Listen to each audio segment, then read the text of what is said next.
We always say, Al Nisim, the miracles that Hashem did by Mimahem Bezman, those days and our days. It's really important to focus not just on the miracles that were, but on the miracles that are. This miracle is, in terms of Moroccan Jewish history, current events. It happened in 1790, and it's written here in English in very nice wording. Part of the importance of the story for me is the minor detail that nobody else will ever say, so it's good that it's in here. I'll just read to you.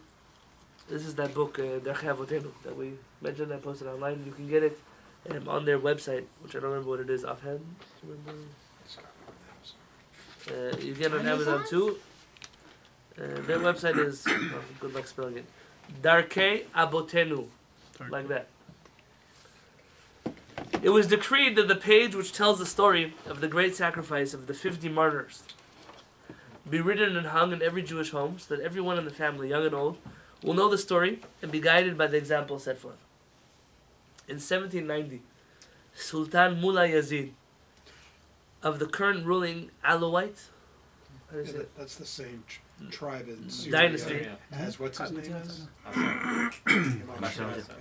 Began his 2-year tyrannical reign, marked by pogroms against Jews throughout Morocco. Ufran was severely impacted. I hope I'm pronouncing that word properly. Ufran? Is that the way you say it? Do you know the city? Ufran? Ufran,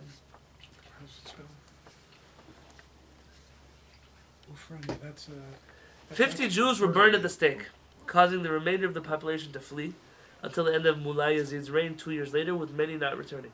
60 Jews from Ufran were working on the local market when a sorcerer named... You have to remember that Arabs are very superstitious people. So a sorcerer, don't think they were Harry Potter. No, it's sort of like some guy who considered himself a sorcerer, named Buhalasa, arrived on Thursday accompanied by armed bandits. Buhalasa wanted to prove his power. Inspired by Sultan Mullah Yazid, he chained up the 60 Jews and tortured them. The local population, who had treated the Jews of the area very well, was able to free 10 of them by bribing the Sultan with whatever money they could amass. So they freed 10 of the Jews and of the 60. While building a great fire, Buhalasa gave the remaining 50 Jews the choice of conversion to Islam or death. Under the guidance of their leader, Rabbi Yehuda ben Rabbi Naftali Afriat. You may know this last name, Afriat. There's still Afriat families today. The Jews formed a circle hand in hand and jumped together into the fire, rather than allowing even one of them to convert. And Rabbi Afriat remained until the end, in order to encourage those who faltered out of fear. So he stuck around to make sure to encourage everyone to jump into the fire. At his turn, he asked a servant standing nearby to bring him a pail of water, so that he could wash himself. Obviously, he wants just to cleanse himself ritually before he jumps into the fire, giving him life for Kiddush Hashem. Is he washing before he says Shema? It could be like a person going to the mikveh, so to speak. The servant asked for money before performing the chore. But since Rabbi Yehuda had none, he tore the gold earring from his ear and gave it to the servant as payment. Rabbi washed himself, said his tefillot, and then threw himself into the fire. After they were all burned, the people standing by saw a white dove fly out from the fire. Legend has it that that night a column of fire rose up to the sky, and a menorah of fire descended from heaven. As a result, persecution of Jews stopped. 10 Jews and 30 Muslims gathered up the ashes of these martyrs, known as the Nisrafim, the burnt ones, and brought them to the cemetery in Ufran named Ma'arat HaMachpelah. They called it the Cave of Machpelah, like we have in Israel. An account of their martyrdom was recorded on parchment and circulated throughout the country. If you look here, they have a picture of a copy of one of these documents written on parchment with the story of the Nisrafim. This was drawn on parchment in Mogador. Mogador was a city in Morocco, 1923, by Eliyahu, son of Chaim ben Walid, for Eliyahu Shriki, paternal descendant of the Nisrafim. Graciously contributed by Chaim Melka. Okay, so this is the original.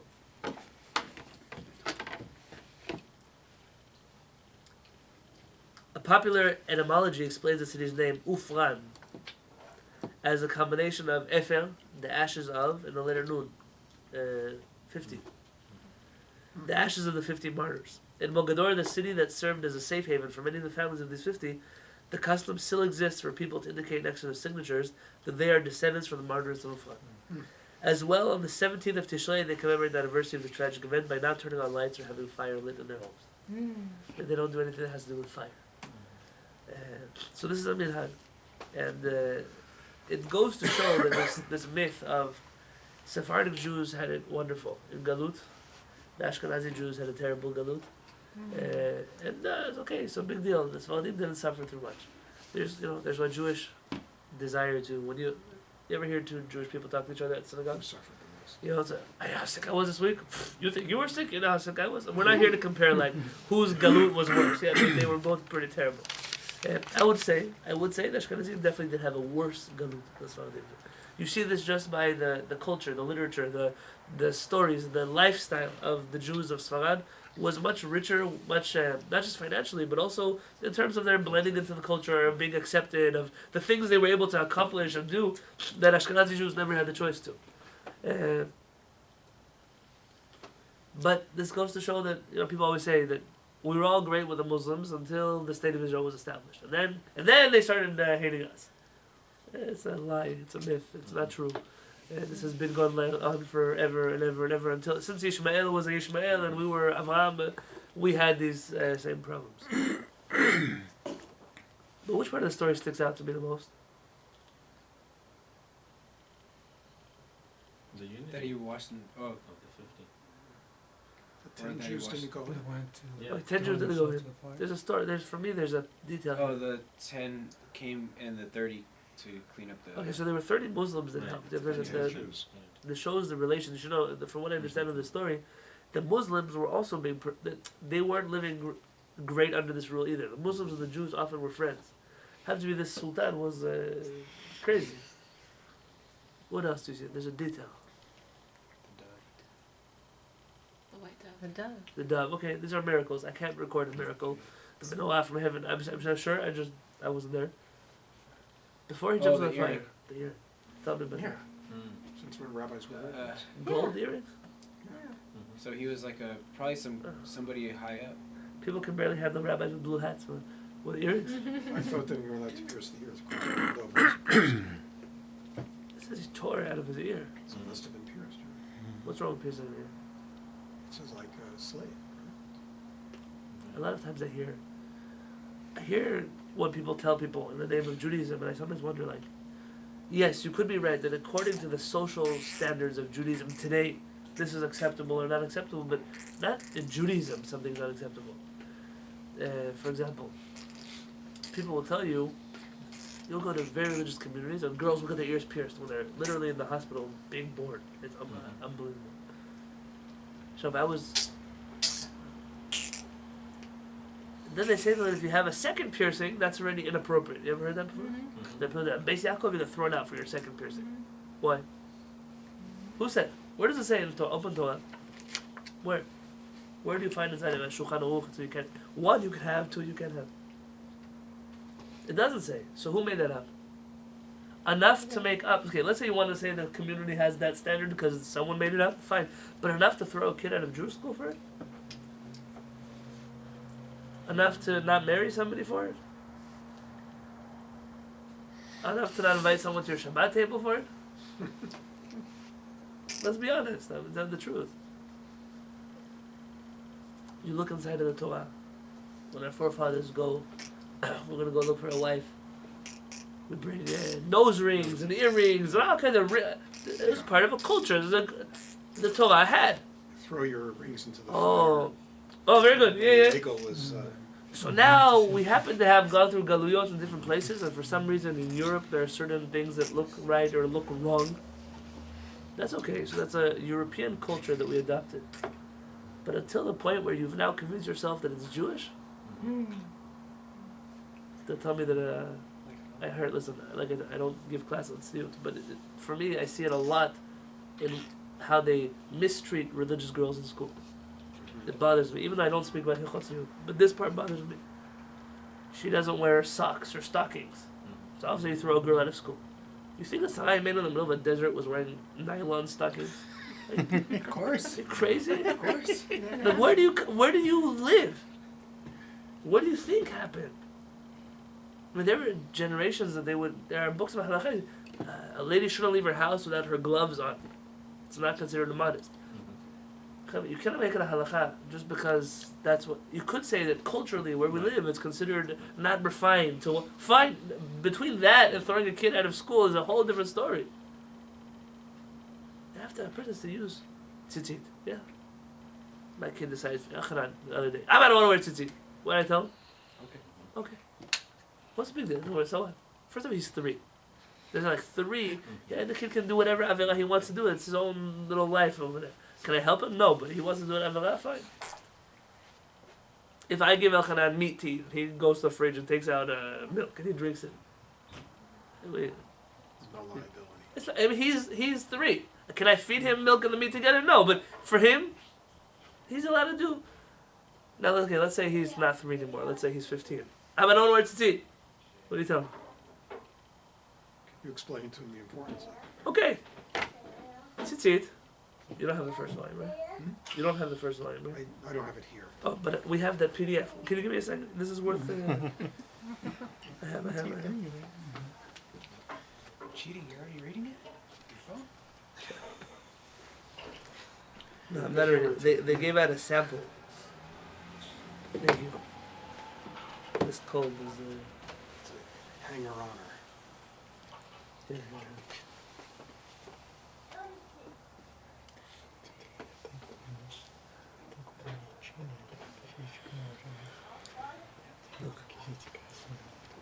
I think it has enough. I gave the first 47 pages.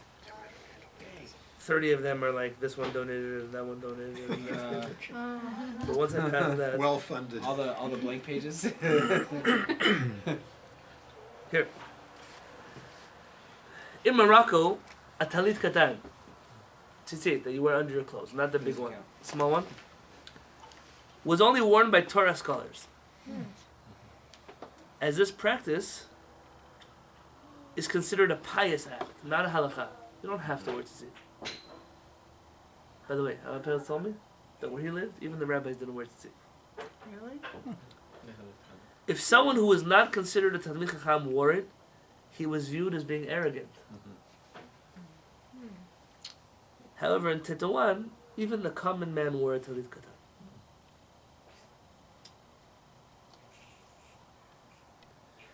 And then he quotes here in the footnote. Rabbi Yosef Masas. By the way, just to have anything from Rabbi Yosef Masas in English is a miracle. It's a miracle. I can't tell you. Rabbi Yosef Masas writes, the original custom of Morocco was not to wear a Talit Katan. Only Torah scholars would do so, as they were very careful in keeping the halachot to make sure it was not pasul. So their problem was, listen, you don't have to wear a 4-corner garment, correct? No. But if you're going to obligate yourself to wear a 4-corner garment, what happens if you're not careful if those corners stay kosher? You're violating. Now you're wearing a 4-corner garment that doesn't have tzitzit, and now you're violating a biblical commandment. And we didn't trust the average Joe Schmo on the street to take care about their tzitzit. So only a Talmid Chacham who knew the halachot of it's a liability to put on tzitzit. People tell you it's a mitzvah, it's a liability. He also cites 3 reasons why common people do not wear them. 1, this practice is only midat chasidut and not halakha. There's no halakha to wear tzitzit. It's if you have a 4-corner garment. So to obligate yourself on a 4-corner garment means you have no other mitzvot left to do. You got bored and you're looking for another one. 2, there is a disgrace to the talit katan if one enters the washroom while wearing it, and people are usually not careful to take it off. No, that is not the halakha actually. Since you wear this clothing, it's not just for tefillah, it's your clothing. It has the same status as your shirt. You can go with it to the bathroom or not. But according to those who wear it because it's a holy article of clothing, so you really shouldn't wear it to the bathroom. 3, the average person does not know the halachot of tzitzit, and if the strings rip, they render the talit invalid. One will not know and continue wearing it, transgressing the prohibition of wearing a 4-corner garment without tzitzit.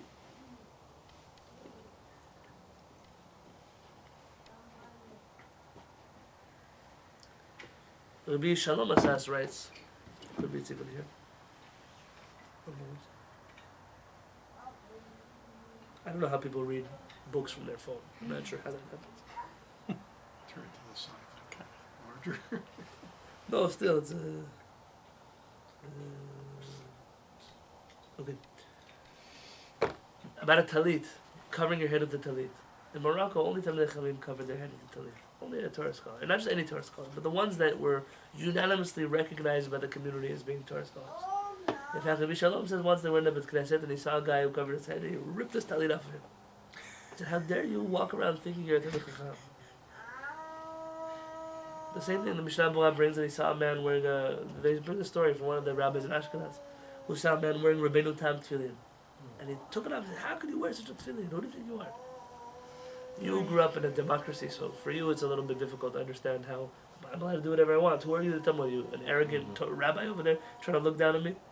But the truth is there's order in the world. Just like if you were going to go to the mayor's office and sit in his chair, somebody would consider that rude and disgraceful. There's a certain order in the world. The order is you don't do things in public that are arrogant unless you're either trying to be arrogant or everybody would agree that this person is righteous enough to do something that we don't do. Today you live in a Jewish community where everyone's trying to be more religious than the next guy. But in the olden days that was forbidden. You couldn't be more religious than the next guy. That's not a nice thing to do. Why would you try to make yourself look holier than somebody else? Who are you? But that's really a thing today in the Jewish community. So the value of such a book is when you learn that and then you say, oh, my kid who doesn't wear tzitzit, it's not such a big deal. What's the big deal? If I fight with him about tzitzit, now it's going to become a big deal. See, if I tell Elchanan that it makes me happy, like, hey, don't wear tzitzit, you're going to make me mad. Huh? What kid doesn't want to test his parents? Whenever I say, Chanan has a beautiful tzitzit. Remember he was here the other day? We gave a class. He said, oh, look at Chanan tzitzit. He was so proud he had tzitzit. But to tell him, I was once at somebody's house, and this father was hitting his kid. Oh. Because he didn't want to wear tzitzit. How old was the kid? Maybe 5.5. But he's not even... I told him, I got involved. Why? Because I'm not the right guest to have if you're going to hit your kids. And I told this father, I said, one thing I can guarantee you, if you keep raising your child like this, you have to understand the arrogance on my end. I wasn't married and didn't have kids. I told him, one thing I can guarantee you is when he turns 13, this kid is definitely not going to wear tzitzit. If his association with tzitzit is being hit by you, so who needs tzitzit like that? Who needs a mitzvah like that? What's the point of that? When you know halakha well, you don't get worked up by all the things you see that are wrong. It's okay, listen, this way we can work it, that way we can... And it's not because you're trying to cut corners, but because you are in control of your own halachic destiny. Nobody else controls you through halakha. It's very important. So such a book brings to the Jewish community another side of a coin. These are not customs like, oh, custom says this, custom says that. These are customs that are firmly rooted in words of poskim, who may actually be a little bit different than what you and I are familiar with as what they say traditional Judaism is. Because let's be honest, what the Judaism we have today, it's not what it used to look like. It's not.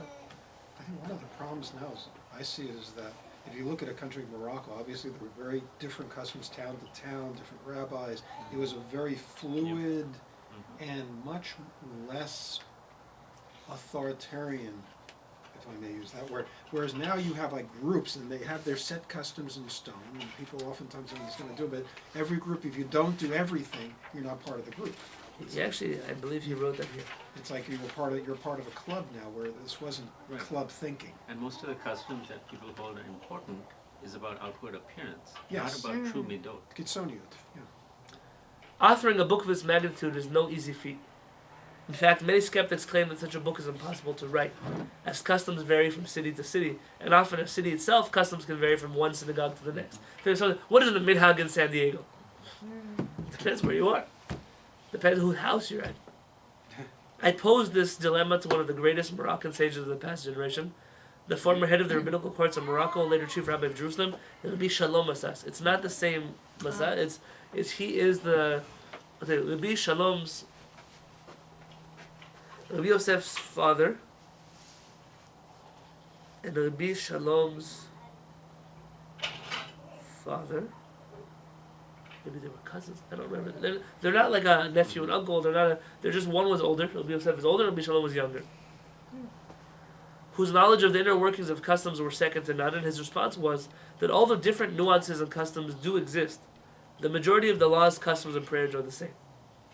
So in Morocco, even though different towns and different customs, you even see them in our Siddur. They'll say, in northern Morocco they stood up, in southern Morocco they sat down, and they'll say. Jews of Tangier sing this 3 times, and the Jews and everyone else sing it once. or siddur or something like that. Correct, that's what yeah.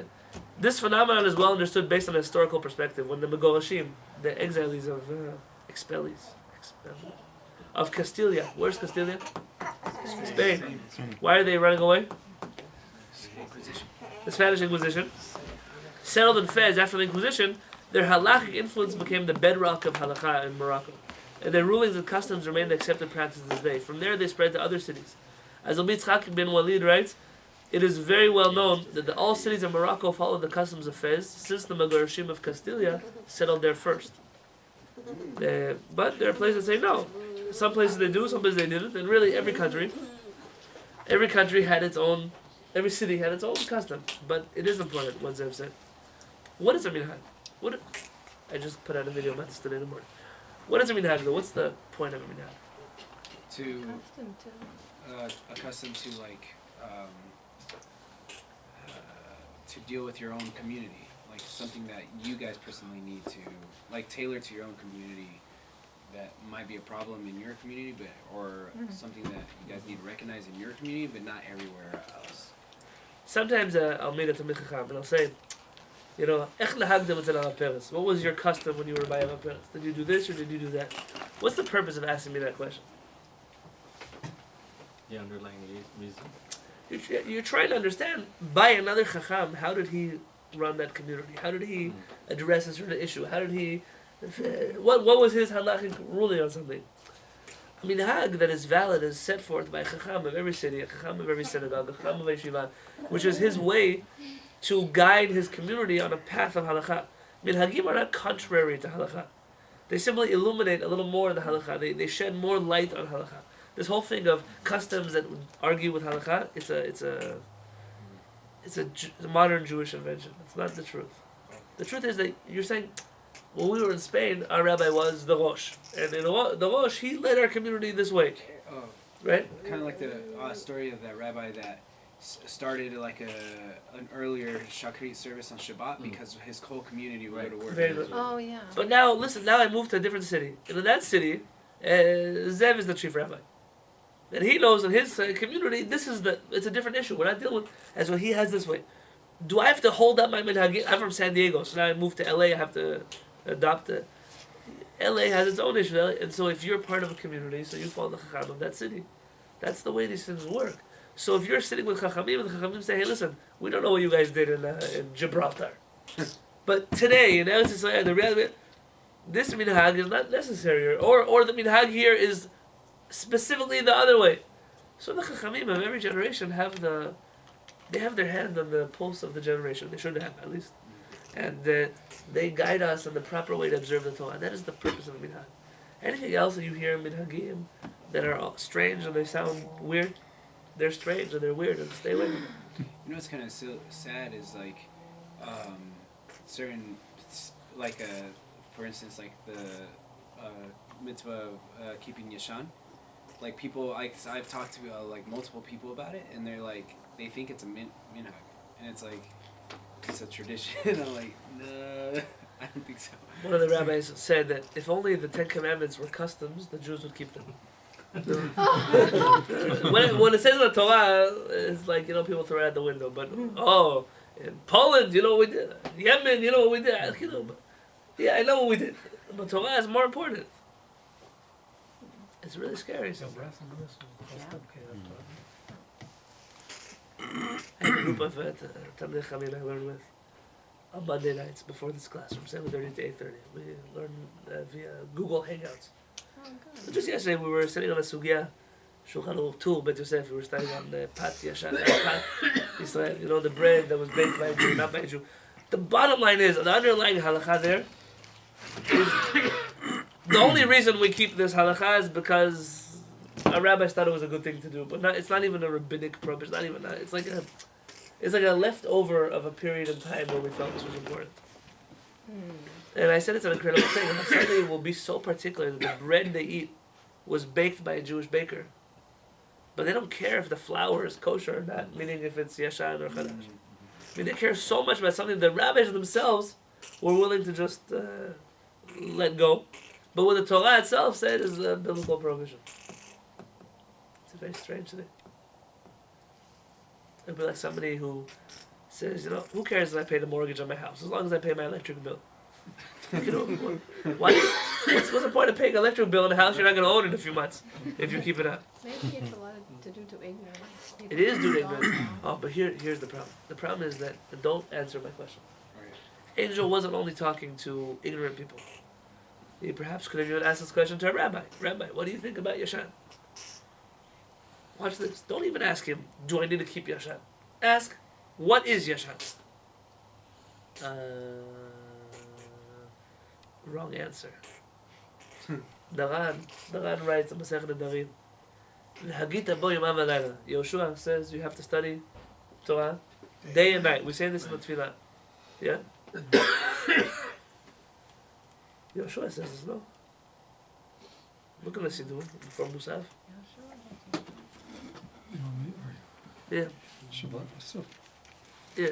Right before Musaf, on page 371.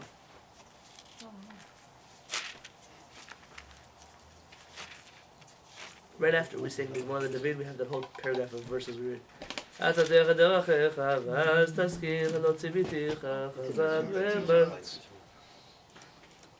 there's a verse Vagita B'Yom V'Layla. There's a Mizmor LaDavid, and there's a Right after, right in that paragraph right after. Oshuhu Shaarim. This one on 370. Sorry, it's on 369. That's why it's on there. Yeah, look. Lo yamush sefer haTorah ze bepicha. Yoshua, the first chapter. Yoshua says this Torah shall not leave your mouth. V'agita bo yomam v'layla. You should study it day and night. L'mat tishmor tzod kol hakatuv bo. So that you'll be able to fulfill everything it says in the Torah. Ki az tasech et derachecha v'az taskin. So that Hashem could succeed your path and you will become wiser, successful from it. Daran says, what does it mean, Vagita B'Yom V'Layla? Why do you have to study Torah day and night? That if somebody asks you a question, there's a prohibition for a Talmid Chacham, legamgem, to mumble, and not know the answer to the question. There's a prohibition. You study Torah, you should know, at least know the answer to the question, or say, that's a good question, this is the halacha, but I have to look into it more. But to mumble, you don't even know what a halacha is? Do you know when I felt this? The first time I sat in the yeshiva in Israel, Halapetz gave a shiur on the laws of separating mastrot from the fruits. 1 in 100, and back to Maser Rishon, all these different halachot. I'm sitting there. I'm religious. I went to yeshiva. I grew up in a kosher house. I have no idea what he's talking about. What are you saying, Rabbi? And then it hit me. I was raised my whole life in Chutz La'aretz, outside of Israel. I studied a Torah that doesn't have inside of it the laws of the land of Israel. Do you know how to take maaser from a lemon? Do you keep kosher? You know how to take maaser from a lemon? Why? Nobody ever talked about it. Why? I have no idea what Because it is. you don't live in Israel where you have to take maaser from a lemon. Oh, And I felt at that point, not like a yeshiva student, I felt like an ignorant rabbis. I felt like a guy who didn't even go to Jewish school. I don't know how to take maaser from a lemon. Don't test me now if I know how to take maaser from a lemon. But it's a really scary thing. But listen, Talmid Chacham, when he asks him a question about Yashan, he should know what it is. At least he should know how to check for it. Even if he doesn't want to keep it because he has 1,001 reasons why not. At least to know. When I spoke to Rav Peretz said, summarize for me American Judaism in a nutshell. Do you know what I told him? In American Judaism, we won't eat gelatin because we think it's not kosher, but we'll shake women's hands. Everyone's looking at me, yeah. You've been here long enough, you should know. Gelatin is kosher. Shaking another gender's hands is not. It's a biblical prohibition. Even those who say gelatin is not kosher, it's a biblical prohibition? No. Rabbinic prohibition. To know halakha, the best thing you can do for yourself is to learn halakha well. To know it, to not be afraid. So when someone asks you, you don't mumble. So when you ask yourself, you don't mumble. So when your child asks you a question, at least you know where to look. You don't have to know everything. No human being can know everything. But to know enough, to know, I want to stand up for myself. I don't want every 2 minutes to go run to the rabbi, ask a question. The Lubavitcher Rebbe, Alav Shalom, he instituted a practice in Chabad, at least when he was around, that you shouldn't ask him all your questions. He used to say, if it's written in the Shulchan Aruch, don't bother asking it to me. I mean, if it's something that you could look up on your own, I'm not here to answer that kind of question. And I don't know how much that was followed or not. All I know that he said this many times. It's a very powerful thing to say. I mean, I demand from my chassid to at least know enough that if it's written in a Jewish book, he doesn't need to ask it. What he or she needs to ask are only the things that you really need rabbinic opinion to weigh in on. Imagine if we all had that level of, how long is it going to take you to reach that level of Hanukkah? 1 year. 1 year. No. Listen, be very careful. If you take the Kitzur Shulchan Aruch, or you take a Ben Ish Chai, and Ben Ish Chai will take you 1.5 years, 6 months, and you study every day. It's like a page every day. It's not even a big deal. There's a cycle you could go online and look for. You will finish the entire Kitzur Shulchan Aruch in 1 year. Zem. If you don't do Ben Ish Chai, it'll take you like 1.5 years. Every week, there's like 20 halachot for that week's parasha. You could do. I have it in English. Ben Ish Chai exists in English. The transliteration is crazy, but it's there in English. You could do that every single day and finish. What are you busy wasting time on? Other things. The daily this and the daily that and the daily next thing. Learn something that's good for you. You're going to have it in your pocket. Imagine you have a Kitzur Shulchan Aruch, you buy it hardcover, and by the time the year is over, it's going to be a soft cover. That's how well you used it? That's an incredible thing. It's not hard.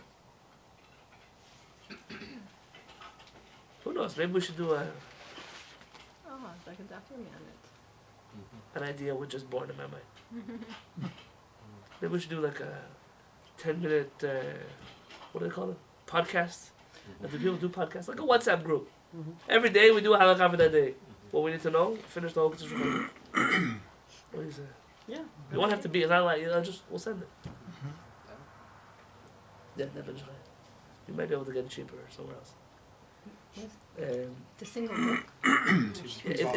It's 2 volumes or there's a 5-volume set. And I'm gonna tell you the truth. It's very difficult to read because how do you spell the name of the king who wrote Tehillim? Oh. How do you spell it? Yeah. Yeah. So they spell it W. D-O-W-I-D. Sorry, D. Either A or O, I don't remember.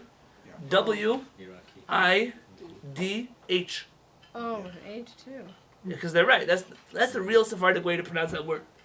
The problem is, you look inside and you're like, I don't know what I'm reading. Like, what language is this inside of? There's a word I showed you once over You're there. able to figure it out. You get used to it. It's true. So this is the Ben Ish Chai. The Kitzur Shulchan Aruch is written. The Kitzur Shulchan Aruch is Ashkenaz. The Ben Ish Chai is Sephardic. Okay. But the Kitzur Shulchan Aruch has today. They have Sephardic commentaries on it. It doesn't have to be the Kitzur. It could be the one we use. It's best to have both the Hebrew and the English ones. It's good to compare. It's good to compare. And the Ben Ish Chai is a classic. That's all I could suggest. Today, Baruch Hashem, you have many books that are being translated. This is exactly the point. These kind of books are the books that, instead of wasting your time, and I'm telling you the truth, it's wasting your time, reading books that I'll have about this topic and the next topic and what are the 10 sefirot going to affect your life and what happens when the moon waxes and it wanes and what is the inner Kabbalah of drinking water on Thursday nights at 9 p.m. All kinds of things I see people reading books about. I don't even know who wrote them. It's an embarrassment that they were published. It's even worse that people read them. Listen, I was in Israel and I saw 3 volumes on the laws of Asher Yatzah. I told you this here before. In the Shulchan Aruch, Maran mentions like 2 sentences about it. 3 volumes? Where did this guy even get 3 volumes worth of material? Because everyone's like, yeah, I could have done that in 3 pages. Yeah. In 3 words. The truth is, Standing on 1 foot. you go to the bathroom, you make a blessing. What other halachot are going to be? What happens if you forgot? Okay, that's one halakha. How much do you have to go to the bathroom? There are rabbis who talk about that too. Yeah, okay, 2. Baruch Hashem, we don't have to take measurements like for Pesach or for Chanukah and things like that, right? What else could you ask, Hopefully you possibly? don't have to weigh it. What happens if There's no other halachot to speak about. What is the correct nosach? Okay, 3. I got you 3 halachot to write about. That's it.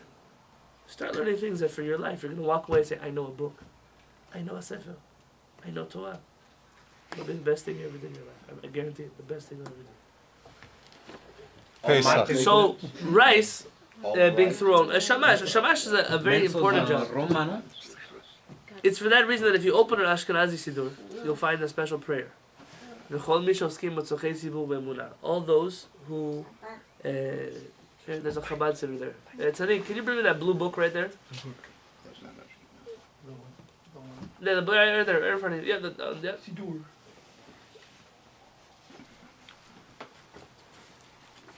in the Ashkenazi Siddur, precisely because you want to make a statement of who is considered important in the synagogue.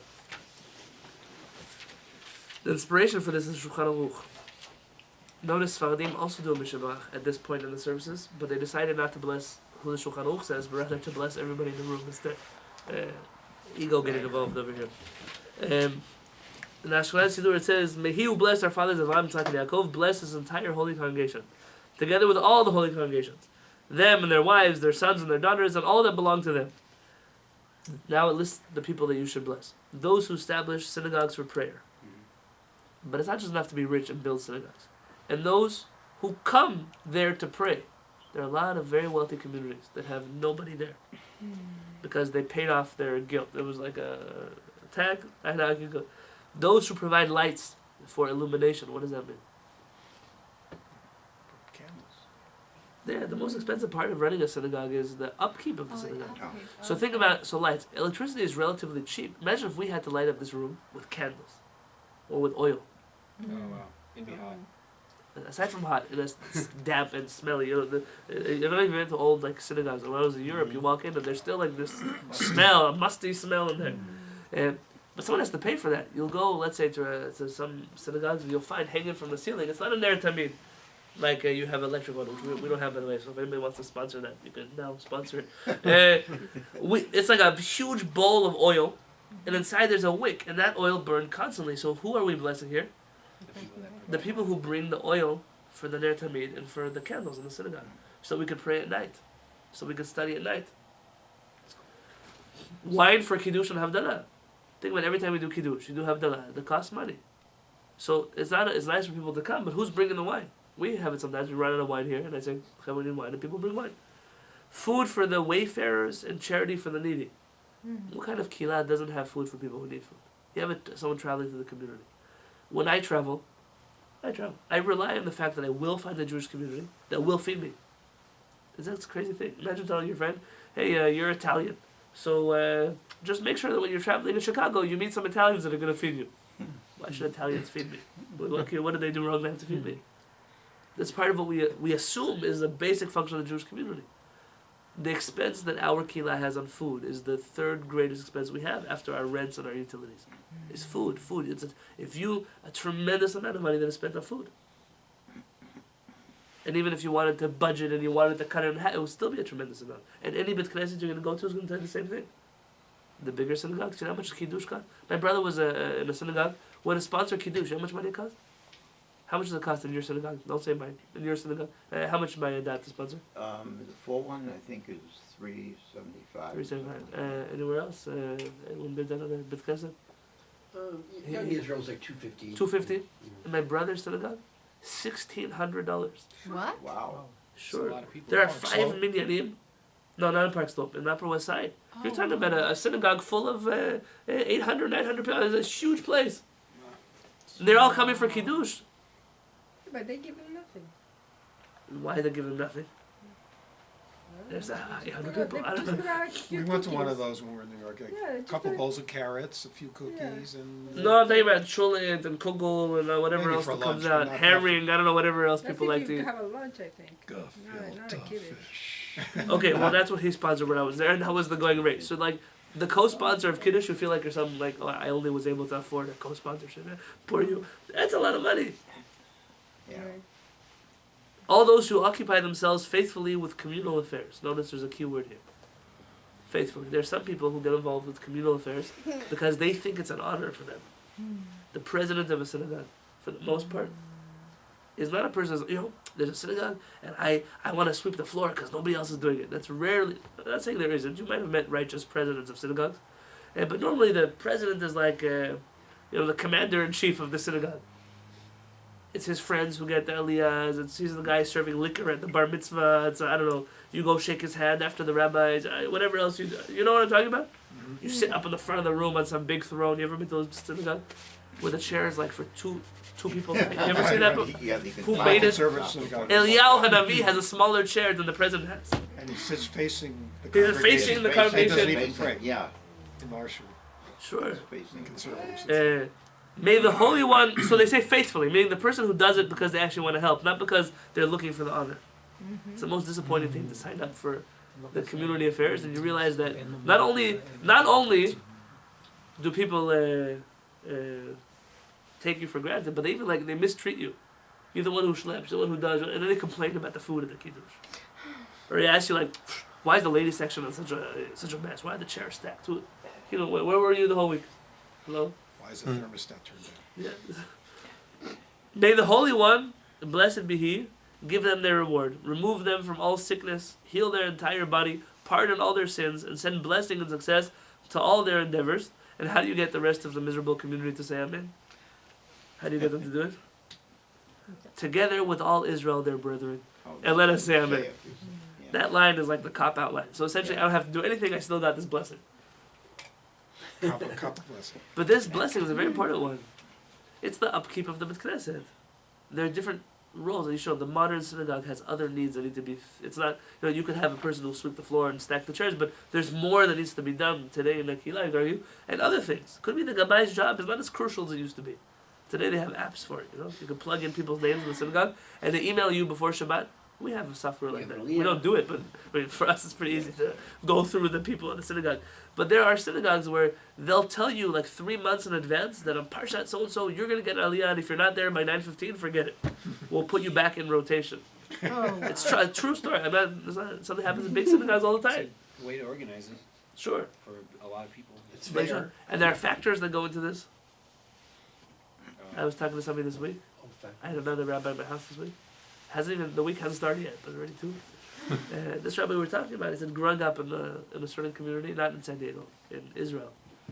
And that community, it's all about how much money you have.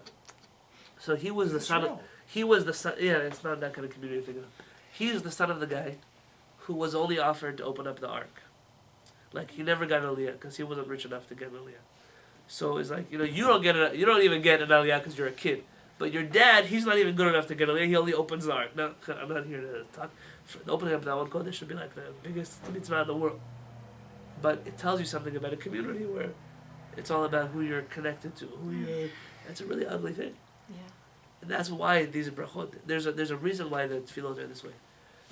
And if you want to know something fascinating, it would be to go through the siddur of every different Jewish group, and from the prayers they pray, that are not standard, like this, it's an extra prayer. You can tell the problems of every community that it has. There are certain synagogues that you open a siddur, they have a prayer for those who don't talk during services. This prayer is about 300 years old. The reason they do it, clearly they had a talking problem at the service. Everyone had their own problems. You'll find communities that had a prayer for women who were giving birth that they shouldn't have a miscarriage. But that was the community clearly that had a lot of struggle with That was in the miscarriages. Mikdash, of course, too. Correct, very good, Tall. correct. No one should miscarry. That happened on Yom Kippur.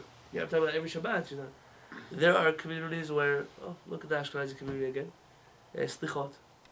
Ashkenazi slichot are very poetic. They're very hard to understand, but they're very poetic. They change also every day. Every day is a new. But let's say on the fast days, many Ashkenazi communities have a custom to add in one of the slichot is a request that children, chas shalom, shouldn't die young from illnesses, from diseases. And why this paragraph never ended up in a Sephardic, I don't know that Sephardim kids live longer, and I don't know that it was more hygienic in a desert in Yemen than it was in a village in Poland, but clearly this was a community that this was happening a lot, to the point where it's only said on certain days, and only by certain people, and only in certain conditions, because this was a problem the community was dealing with. I'm sorry, you have a lot to be proud of. Jews are always embarrassed about our tradition. We're this, we're that. If you look back at Am Yisrael, everything we do is something special. Can I answer a question? Yeah. You might have answered this before. On Shabbat, you said the candles are lit to benefit from the light. That's why we should do it in a darkened room. But why not on Hanukkah? Why are we not allowed to get benefit from this light, but we can get benefit from the Shabbat? Oh, very good. Well, that's going to be the Shulchan Aruch we study today. Yeah. Shulchan Aruch says, well, what's the reason we light Shabbat candles? To bring light in. Shalom bayit. What? Shalom Bayit. What does it mean, Shalom Bayit? Peace in the house. What does it mean? There shouldn't be arguments Between the about there's not husband enough and light wife. and there's not. Between a husband and wife, parents and children, you're going to trip on things, you're going to spill things, you're going to hurt each other, it's dark. Also affects the mood in the house.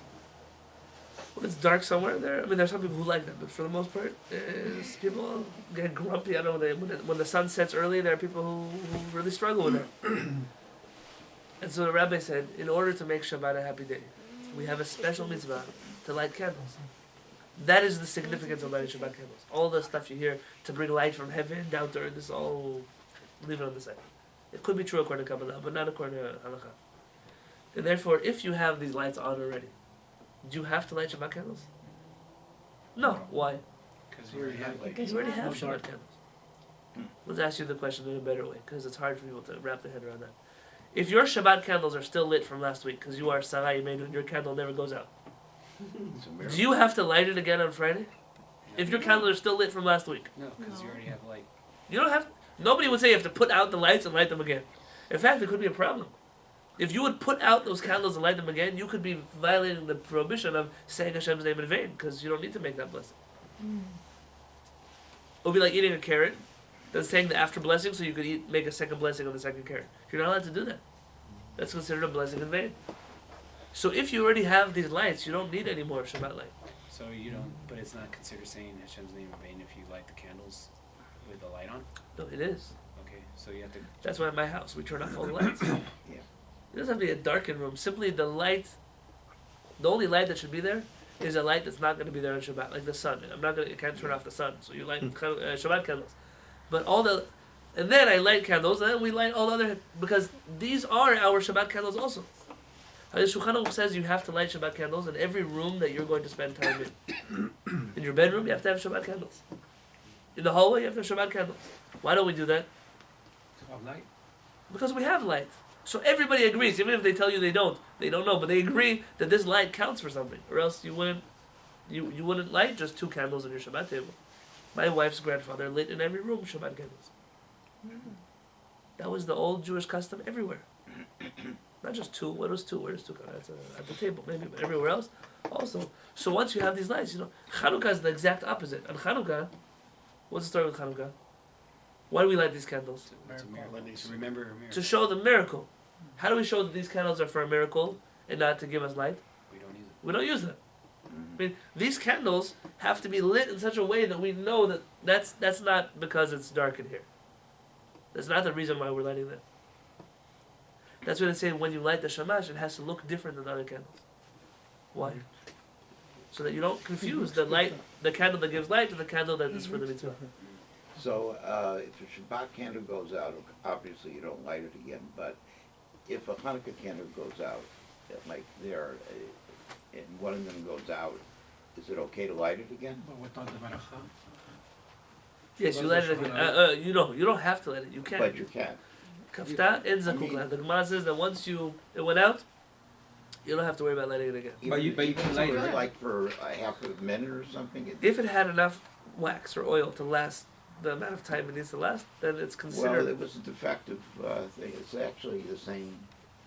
Let's say you lit it in a place where it was windy. That might be a different story because you knew it would go out.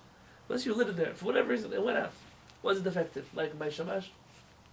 Not the shamash, the candle. Shamash looks different. The shamash.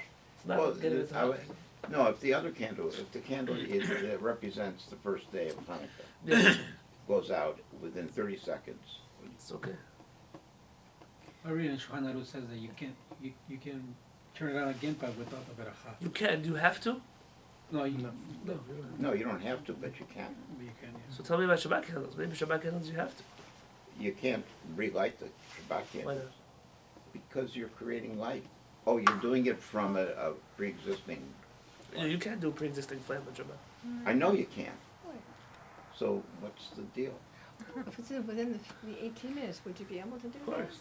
So they want to, you could light them again. Shabbat doesn't start with candle lighting. Right, it starts. Shabbat starts when Shabbat starts. But if you have in mind that it Don't does- have in mind. Why would you have such a crazy thing in mind? Why would you have in mind to It start Shabbat happens before? to be, no, I agree, but it happens to be the custom in a lot So of you mean places you can light your that candles it and brings in still Shabbat. keep doing things, still turn In it on? Yerushalayim, we light candles 40 minutes before sunset. I know. We light candles and everyone gets in a taxi and goes to the kotel. But that's you have to do this thing where you have to keep it in mind. It's not just. You should say once a year, when I light Shabbat candles during the year, I don't intend to start Shabbat until Shabbat starts. Oh, okay. So That's- it's.